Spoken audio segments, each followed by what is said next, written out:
बीजद के साथ गठबंधन पर सस्पेंस के बीच दिल्ली बुलाए गए भाजपा नेता सामल बोले, सीटों पर होगी चर्चा। नई दिल्ली जाते वक्त हवाई अड्डे पर सामल ने कहा कि पार्टी के राज्य नेताओं की एक टीम चुनाव पर केंद्रीय नेताओं के साथ बैठक करने जा रही है। हम सीट आवंटन पर चर्चा करेंगे। बैठक में सभी 143 विधानसभा सीटों और 21 लोकसभा क्षेत्रों के बारे में विस्तार से चर्चा की जाएगी। ओडिशा में सत्तारूढ़ दल बीजेपी और भाजपा के बीच गठबंधन को लेकर अब भी कयास लगाए जा रहे हैं। इस बीच एक बार फिर भाजपा हाईकमान ने प्रदेश अध्यक्ष मनमोहन सामल और प्रदेश चुनाव प्रभारी विजयपाल सिंह तोमर सहित राज्य के वरिष्ठ नेताओं को चर्चा के लिए नई दिल्ली बुलाया है। पिछली बार नई दिल्ली से वापस आकर सामल ने कहा था कि गठबंधन पर कोई बात नहीं हुई है।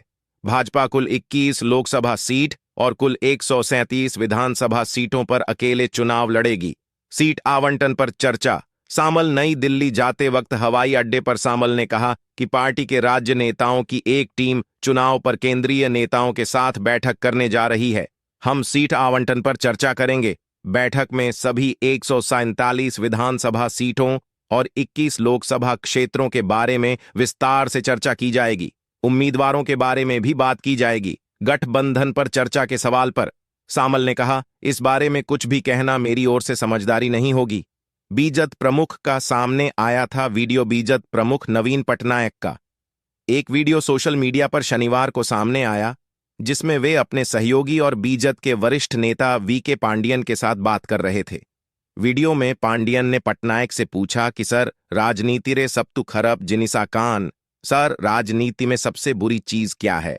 इस पर पटनायक ने कहा कि गुजाब, अफवाह और मिच्छा कथा, झूठ। भाजपा प्रदेशाध्यक्ष के बयान से चर्चाओं को लगी थी लगाम। भाजपा के प्रदेश अध्यक्ष मनमोहन सामल वरिष्ठ नेताओं के साथ शुक्रवार को नई दिल्ली से भुवनेश्वर पहुंचे थे। इस दौरान उन्होंने कहा कि गठबंधन पर कोई बातचीत नहीं हुई और हम अकेले चुनाव लड़ेंगे। हम आगामी लोकसभा और विधानसभा चुनावों की तैयारियों पर केंद्रीय नेताओं के साथ चर्चा करने नई दिल्ली गए थे। बैठक के दौरान किसी भी पार्टी के साथ गठबंधन या सीट बंटवारे को लेकर बात नहीं हुई है। सामल का दावा है कि भाजपा ओडिशा के दोनों चुनाव जीतने में समर्थ है। हम दोनों चुनाव अकेले लड़ेंगे। सूत्रों की माने तो बीजेपी और भाजपा के बीच गठबंधन तय ही हो चुका था, लेकिन सीट बंटवारे के कारण पेंच फंस गया। भाजपा के एक वरिष्ठ नेता की माने तो बीजेपी लगभग 75% विधानसभा सीटें मांग रही थीं और हमें यह स्वीकार्य नहीं था। सीटों का ऐसा है गणित। बीजेपी के सूत्रों की माने तो भाजपा कुल 147 विधानसभा सीटों में से 55 सीटों की मांग कर रही है। वहीं 112 सीटें पर कब्जा की हुई बीजेपी 112 सीटें खुद के पास रखकर 35 सीटें भाजपा को देना चाह